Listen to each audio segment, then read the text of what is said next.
की ज्याप्रमाणे आपण झाडाच्या वाढीसाठी त्याला विविध अन्न घटक लागतात, ऊन लागतं, हवा लागते, सूर्यप्रकाश लागतो, चांगली माती लागते, तसंच नातं जे आहे नातंरूपी झाडाच्या वाढीसाठी सुद्धा मी सांगितले जे घटक आहेत विश्वास, प्रेम, समर्पण, त्याग, समजूतदारपणा, संयम, निरपेक्ष भावना आणि सहनशीलता, ह्या ज्या गोष्टी आहेत ह्यासुद्धा ह्या नात्यांच्या वाढीसाठी कुठलं का नातं असे ना प्रेफरन्स आपण अगोदर आपल्याला दिला आहे तो खूप गरजेचा आहे, नाहीतर मग ते टिकत नाही, एक लक्षात ठेवा.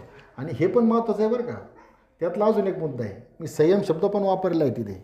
झाडाला तुम्ही सगळं चांगल्या प्रकारचं खत घातलं, DAP चांगलं घातलं, तुम्हाला रात्रीतून झाड मोठं व्हावं ते होणार नाही.